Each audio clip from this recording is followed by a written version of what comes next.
Jagan mark పాలనకు ప్రభుత్వ యంత్రాంగం చెక్ పెట్టబోతుందా? అంగన్వాడీలు మున్సిపల్ కార్మికులతో పాటుగా ఇప్పుడు ఎంపీటీసీలు జెడ్పీటీసీలు కూడా సమ్మెబాట పట్టబోతున్నారా అంటే అవుననే సమాధానం ఇస్తున్నారు కొంతమంది రాజకీయ విశ్లేషకులు. ఇక ఇదే అంశానికి సంబంధించి మనతో మాట్లాడేందుకు ప్రముఖ సీనియర్ జర్నలిస్ట్, ప్రముఖ రాజకీయ విశ్లేషకులు సిఎస్ రావు గారు మనతో ఉన్నారు. ఆయనతో మాట్లాడదాం. సార్ నమస్తే. సార్ నమస్తే కృష్ణ. సార్, జగన్ మార్క్ పాలనకు ప్రభుత్వ యంత్రాంగం చెక్ పెట్టబోతోందా? ఇప్పుడు అంగన్వాడీలు అలాగే మున్సిపల్ కార్మికులతో పాటుగా పంచాయతీరాజ్ శాఖకు సంబంధించినటువంటి వారు కూడా సమ్మె బాట పట్టేందుకు సిద్ధమయ్యారా? వారు కూడా జగన్మోహన్ రెడ్డిని ఎదుర్కొనేందుకు లేకపోతే జగన్మోహన్ రెడ్డికి చుక్కలు చూపించేందుకు రెడీ అయ్యారా అంటే ఏం చెప్తారు? ఒకటి ఏంటంటే ఆంధ్రప్రదేశ్లో ఉన్నటువంటి ఇప్పుడు పరిస్థితిని కనుక చూస్తే మనం ప్రభుత్వ యంత్రాంగంలో అప్రకటిత ఎమర్జెన్సీ ఎలా ఉంటుందో అలాంటి సిచ్యువేషన్లో పనిచేస్తున్నట్టు కనిపిస్తుంది. కారణం ఏంటంటే ప్రభుత్వ ఉద్యోగులు అసహనంగా ఉన్నారు. అలాగే అంగన్వాడీలు అయితే ఇప్పటికే 23వ రోజుకి చేరింది వాళ్ళ సమ్మె. తర్వాత సర్వశిక్ష ఉద్యోగులు కాంట్రాక్ట్ బేసిస్ మీద మమ్మల్ని పర్మినెంట్ చేయమని చెప్పి వాళ్ళు సమ్మె చేస్తున్నారు. 26వ తారీఖు డిసెంబర్ నుంచి మున్సిపల్ కార్మికులు సమ్మె చేస్తున్నారు. కనీసం వేతనం మాకు 26,000 ఇవ్వాల్సిందే అని చెప్పేసి. వీళ్ళందరికీ తోడు ఇప్పుడు తాజాగా పంచాయతీరాజ్కు సంబంధించినటువంటి ఉద్యోగులు కానీ పంచాయతీరాజ్లో ఉన్నటువంటి ప్రజాప్రతినిధులు కూడా రివర్స్ అయ్యారు. ఎంపీటీసీలు కానీ జడ్పీటీసీలు కానీ సర్పంచులు వీళ్ళు ఏం చేస్తున్నారంటే గ్రామ సర్పంచులు, ఎంపీటీసీలు, జడ్పీటీసీలు ఈ పంచాయతీరాజ్ శాఖకు సంబంధించినటువంటి నిధులను డైవర్ట్ చేస్తూ ఉన్నారు. జగన్మోహన్ రెడ్డి ప్రభుత్వం డైవర్ట్ చేసి ఈ బటన్ నొక్కే కార్యక్రమానికి ఇచ్చేస్తూ ఉన్నారు. మేము పంచాయతీ పరిధిలో కనీసం వీధి లైట్లు వేసుకునేటువంటి పరిస్థితి కూడా లేదు, కరెంటు బిల్లులు కట్టుకునేటువంటి పరిస్థితి లేదు, కరెంటు బిల్లులు పెండింగ్లో ఉన్నాయి, మేము కరెంటు బిల్లులు కట్టలేక మా పంచాయతీలన్నీ మూలన పడ్డాయి, పంచాయతీ ఆఫీసులన్నీ కూడా అని చెప్పి వాళ్ళు ఆందోళనకు దిగుతున్నారు. సో దీంతో గ్రామ స్వరాజ్యం అని అంటే గాంధీ కలలుగా అన్నటువంటి గ్రామ స్వరాజ్యం అంటే గ్రామాలు అంటే పల్లెలు పచ్చగా ఉంటేనే గ్రామ స్వరాజ్యం.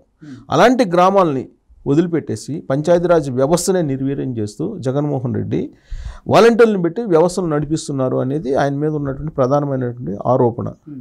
సో రాజ్యాంగంలోని 72, 73, 74 నిబంధనల ప్రకారం పంచాయతీరాజ్కి నేరుగా నిధులు రావాలి, సెంట్రల్ గవర్నమెంట్ నుంచి కూడా వస్తాయి. ఆ నిధుల్ని ఆ పంచాయతీల్లోనే ఉపయోగించాలనేది ఉంది. కానీ ఆ నిధులే రాకుండా వీళ్ళు డైవర్ట్ చేస్తుంది రాష్ట్ర ప్రభుత్వం. ఇది రాజ్యాంగ ధిక్కారం అనేది ఇప్పుడు పంచాయతీరాజ్ శాఖలో ఉన్నటువంటి సర్పంచులు కానీ ఎంపీటీసీలు కానీ జడ్పీటీసీలు కానీ వాళ్ళందరూ కూడా ఇప్పుడు నిరసన వ్యక్తం చేస్తున్నటువంటి పరిస్థితి. ఇప్పటికే ధర్నాలు చేస్తున్నారు వాళ్ళు. దాదాపు ఇప్పటి వరకు 12 నుంచి 13 వేల కోట్ల రూపాయలు వాళ్ళు డైవర్ట్ చేశారని చెప్పి తెలుస్తుంది, అంచనా వాళ్ళు చెప్తున్నారు. సో ఈ 13-14 వేల కోట్ల రూపాయలు బటన్ నొక్కే కార్యక్రమానికి ఈయన ఇచ్చేసి పంచాయతీలో నిధులు లేకుండా కనీసం పారిశుద్ధ్యానికి కూడా డబ్బులు లేనటువంటి పరిస్థితుల్లో ఇవాళ పంచాయతీలు ఉన్నాయి. పంచాయతీలో పనిచేసేటువంటి ఉద్యోగులకు జీతాలు లేనటువంటి పరిస్థితి ఉంది. దీనందరికీ ఎవరు సమాధానం చెప్తారని చెప్పి జగన్మోహన్ రెడ్డి నిలదీస్తూ ఉన్నారు. సార్, ఇప్పటికే జగన్మోహన్ రెడ్డి ప్రతి నియోజకవర్గంలో ఈ అభివృద్ధి కార్యక్రమాలు చేసే దాంట్లో భాగంగా బటన్ నొక్కే కార్యక్రమాలు చేస్తున్నారు. అక్కడ లోకల్గా ఎమ్మెల్యే అడిగినటువంటి ప్రతి ప్రతిపాదనను కూడా నేను యాక్సెప్ట్ చేస్తున్నాను, ఇప్పుడే ఈ నియోజకవర్గానికి ఇంత శాంక్షన్ చేసేస్తున్నాను అంటూ కూడా ఆయన అంటే మీటింగ్స్లో చెప్తున్నటువంటి సందర్భాన్ని మనం చూస్తూ ఉన్నాం. ఇప్పుడేమో అసలు అంటే పంచాయతీలకు కానీ దేనికి అసలు ఫండింగ్ రావట్లేదు అంటూ వీళ్ళు చెప్తున్నటువంటి పరిస్థితి ఉంది. అసలు ఏంటి, ఏది నమ్మాల్సిన పరిస్థితి? ఒకటేంటంటే ప్రకటన చేయడం వేరు, ఆ ప్రకటనని ఇంప్లిమెంట్ చేసేటువంటిది వేరు. ఇంప్లిమెంట్ చేస్తూ ఫైల్ తయారైన తర్వాత జీవో రూపంలో ఇవ్వడం వేరు. జీవో ఇచ్చిన తర్వాత జీఏడీకి వెళ్ళి జీఏడీ నుంచి నిధులు రావడం, జీఏడీ నుంచి జీవో వచ్చిన తర్వాత అక్కడి నుంచి ట్రెజరీ నుంచి నిధులు రావడం వేరు. నిధులు ఎక్కడి నుంచి రాష్ట్ర ఖజానా నుంచి జిల్లా ఖజానానికి చేరుకోవాలి, జిల్లా ఖజానా నుంచి స్థానిక సంస్థలకు చేరుకోవాలి. ఇదంతా ఒక ప్రాసెస్. ఈ ప్రాసెస్లో జగన్మోహన్ రెడ్డి అనౌన్స్మెంట్ కాగానే వచ్చేసి ఆ ఖాతాలు అయితే పడవు కదా, దాన్ని ఫాలో చేయాలి. దాన్ని ఫాలో చేయాలంటే అక్కడ అమౌంట్ ఉండాలి. అమౌంట్ లేకుండా నువ్వు ఇచ్చినటువంటి ప్రకటనలు అయితే ప్రకటనల రూపంలో ఉంటాయి తప్పితే ఆడ అమౌంట్ లేకుండా నీకు జీవోలు ఎట్లా ఇస్తారు? ఇవ్వలేరు కదా. సో అది ఎలా ఉంటుందంటే చెక్ బౌన్స్ లాగా ఉంటుంది. ఇప్పుడు అక్కడ ఖజానాలు, రాష్ట్ర ఖజానాలోనే 1వ తారీఖున జీతాలు ఇవ్వలేని పరిస్థితిలో ఉంది ఆంధ్రప్రదేశ్ ప్రభుత్వం. 1వ తారీఖు మాకు జీతాలు ఇవ్వండి అని చెప్పి ప్రభుత్వ ఉద్యోగులు డిమాండ్ చేస్తూ వాళ్ళు ధర్నాలు చేస్తే అసలు వాళ్ళ కులాలు, మతాల ప్రాతిపదికన, ప్రాంతాల ప్రాతిపదికన విభజించి మరోసారి సమ్మె లేకుండా చేసేది జగన్మోహన్ రెడ్డి ప్రభుత్వం అనేది ప్రభుత్వ ఉద్యోగులు చెప్తున్నారు. సేమ్ అదే పందాన్ని ఇప్పుడు అంగన్వాడీల మీద ఉపయోగిస్తున్నారు, అలాగే మున్సిపల్ ఉద్యోగుల మీద ఉపయోగిస్తున్నారు. సర్వశిక్ష అభియాన్ ఉద్యోగుల మీద ఉపయోగిస్తున్నారు. ఇప్పుడు పంచాయతీరాజ్ వచ్చింది వంతు. సో పంచాయతీరాజ్ వాళ్ళు కూడా సమ్మెకి దిగుతున్నారు. మా నిధులు మాకు ఇవ్వండి, రాజ్యాంగబద్ధంగా మాకు రావాల్సినటువంటివి ఇవ్వండి అని చెప్పి. సో అసలు పంచాయతీరాజ్ వ్యవస్థనే ఆల్మోస్ట్ నిర్వీర్యం చేసినటువంటి పరిస్థితి కనిపిస్తుంది. ఎందుకనంటే ఆల్రెడీ సర్పంచ్ దగ్గరికి ఊరిపోయే పరిస్థితి లేదు. ఏదైనా పెన్షన్ కావాలన్నా లేదంటే ఇంకొక పని కావాలన్నా వాలంటీర్ వ్యవస్థ ఉంది. సమాంతరంగా వాలంటీర్ వ్యవస్థను నడుపుతున్నాడు జగన్మోహన్ రెడ్డి ప్రభుత్వం. జగన్మోహన్ రెడ్డి వాలంటీర్లకి ఆల్రెడీ గౌరవ వేతనం ఇస్తూ అసలు వాళ్ళని పట్టించుకునే వాళ్ళు ఎవరు? ఏ చిన్న పని కానీ ఏదన్నా వాలంటీర్ల వ్యవస్థకు పోతున్నారు. లేదు ఇంకా కొంచెం కఠినమైన పనులు ఉంటే గృహసారథులను ఏర్పాటు చేశాడు. ఇప్పుడు ఆయన గృహసారథులను ఏర్పాటు చేసి వాళ్ళకి ఇచ్చినటువంటి కండిషన్ ఏంది? ఆర్థికపరమైన సమస్య కానీ, కుటుంబపరమైన సమస్య కానీ, వ్యక్తిగతమైన సమస్య కానీ ఏదున్నా సరే మీరు తీర్చాలని చెప్పి ప్రతి 50 మంది ఓటర్లకి ఒక గృహసారథిని ఏర్పాటు చేశారు, వైఎస్ఆర్ కాంగ్రెస్ పార్టీ కార్యకర్తని. సో ఇంకా సర్పంచులు, ఎంపీటీసీలు, జడ్పీటీసీలు వాళ్ళ వ్యవస్థ ఏంటి? అసలు వాళ్ళ విధులు ఏంటి? వాళ్ళు చేయాల్సింది ఏంటి? వాళ్ళు ఏం చేయాలన్నా కానీ నిధులు అయితే కావాలి కదా. నిధులు లేకుండా వాళ్ళు ఏం చేయగలరు? ఏమీ చేయలేరు. కనీసం జీతాలు కూడా తీసుకునే పరిస్థితి లేదు అక్కడ. ఎందుకంటే వచ్చినటువంటి ఖజానాకు వచ్చినటువంటి రెవెన్యూ అంతా కూడా రాష్ట్ర రెవెన్యూ బటన్ నొక్కేసి జగన్మోహన్ రెడ్డి అందరికీ ఆయన సంక్షేమ పథకాలు పనిచేస్తున్నారు.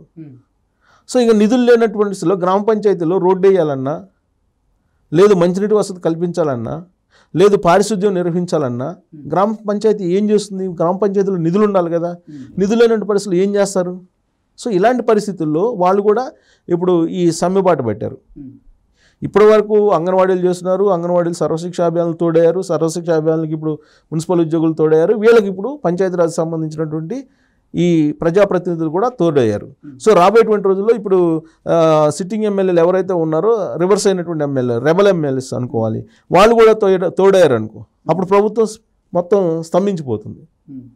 అలాంటి పరిస్థితి ఇప్పుడు ఆంధ్రప్రదేశ్లో కనిపిస్తూ ఉంది. మరి జగన్ మార్క్ పాలన ఏమవ్వాలి సార్? జగన్ మార్క్ పాలన అంటే ఏంటి? ఇప్పుడు ఆల్రెడీ గతంలో ప్రభుత్వ ఉద్యోగులు ఏం చేశారు? సిపిఎస్ రద్దుకు సంబంధించి పెద్ద ఎత్తున సమ్మె చేశారు. విజయవాడ అందరిని ముట్టనిచ్చాడు. సీన్ కట్ చేస్తే ఏమైంది? జగన్ మార్క్ పాలన మొత్తాన్ని విభజించారు. ఆ ప్రభుత్వ ఉద్యోగులు, టీచర్స్ సంబంధించిన సంఘాల నేతలు ఎవరైతే ఉన్నారో వాళ్ళని ప్రాంతాల వారీగా, కులాల వారీగా, మతాల వారీగా చీల్చేసి ఒకరికొకరు పడకుండా ఒకరికొకరు పరస్పరం ఆరోపణలు చేసుకునేలాగా ఒకరి మీద ఒకళ్ళు పరస్పరం కేసులు పెట్టుకునే పరిస్థితిని తీసుకొచ్చారు. అనేకమైనటువంటి సమావేశాలు, చర్చలు పెట్టారు. చర్చలు పెట్టి ఎవరి వీక్నెస్ ఏంటి అనేది కనుక్కున్నారు. బలహీనత మీద కొట్టారు. బలహీనతను కొట్టేళ్ళకి చెల్లా చెదురు అయిపోయారు. ఇవాళ ప్రభుత్వ ఉద్యోగులు, టీచర్లకు సంబంధించిన సంఘాలు ఎక్కడున్నాయో తెలియదు, సంఘ నాయకులు ఎక్కడున్నారో తెలియదు. వాళ్ళు అసలు ఒకే వేదిక మీదకి వచ్చేటువంటి పరిస్థితి కూడా లేదు. ఇంకా సమ్మెలు ఏం చేస్తారు? సేమ్ అదే పందాన్ని జగన్ మార్క్ పాలన అనే అంటాం. ఆ పందాన్ని ఇప్పుడు అంగన్వాడీల మీద కూడా ఉపయోగించారు. అంగన్వాడీల్లో కూడా ఇప్పుడు చీలికి తీసుకొచ్చారు. అలాగే సర్వశిక్ష అభియాన్ ఉద్యోగుల్లో కూడా చీలికి తీసుకొచ్చారు. ఇంకో పంచాయతీరాజ్లో కూడా చీలికి తీసుకొస్తారు. ఎందుకంటే సర్పంచులు అందరూ కూడా వైఎస్ఆర్ కాంగ్రెస్ పార్టీ వాళ్ళు ఎక్కువ ఉన్నారు ఇప్పుడు. సో వాళ్ళల్లో కూడా ఇప్పుడు కులం ప్రాతిపదికనో, మతం ప్రాతిపదికనో, లేదా ప్రాంతాల ప్రాతిపదికనో చీలికి తీసుకొస్తారు.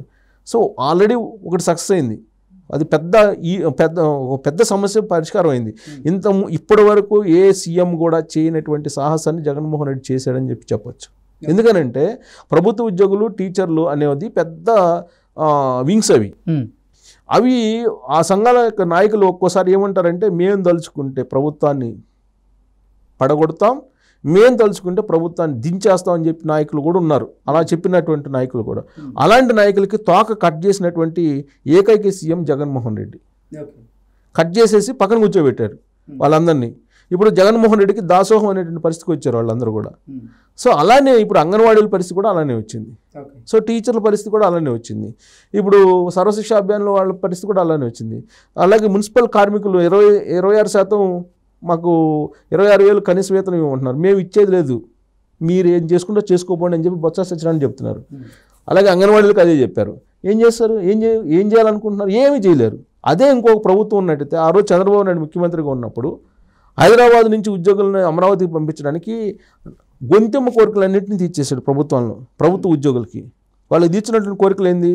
5 రోజులు working days, WHRA, free food, free వసతి, హైదరాబాద్ నుంచి అమరావతికి వెళ్ళడానికి ఉచిత ట్రైన్, స్పెషల్ ట్రైన్, ఉచిత బస్సులు, ఇన్ని చేస్తే ప్రభుత్వ ఉద్యోగులకు అప్పట్లో. అయినా కానీ అక్కడికి వెళ్ళడానికి ఇష్టపడాల. చాలామంది రివర్స్ అయ్యారు చంద్రబాబు నాయుడు మీద. ఇవాళ జగన్మోహన్ రెడ్డి ఏది చెప్తే అది చేసేటువంటి పరిస్థితికి వచ్చారు. సో జగన్మోహన్ రెడ్డి ఎంచుకున్నటువంటి పందా ఏంటి? తోక కట్ చేయటం. సో అదే ఆయన చేస్తున్నాడు. ఇప్పుడు ఎవరైతే సమ్మె చేస్తారో ఆయన జగన్ మార్క్ పాలన అంటే విభజించటమే, ప్రాంతాల వారిగా, మతాల వారిగా, కులాల వారిగా విభజించేసి సమ్మెలు అనేది లేకుండా, సమ్మె అనే మాట వినపడకుండా చేస్తూ ఉన్నారు. చాలా క్లియర్గా ఇంతకుముందు ఏ ప్రభుత్వం చెప్పనటువంటి విధంగా మేము పెంచం, ఇంతకన్నా మేము ఇవ్వం, మీకు చేతని చేసుకోండి అని చెప్పినటువంటి మొట్టమొదటి ప్రభుత్వం ఏదైనా ఉందంటే జగన్మోహన్ రెడ్డి ప్రభుత్వం. చర్చలకు పిలవటం, వాళ్ళ బలహీనతలను తెలుసుకోవటం, ఆ బలహీనతలను కొట్టేయటం, సమ్మెలు చేసుకుంటూ పోతూ ఉంటే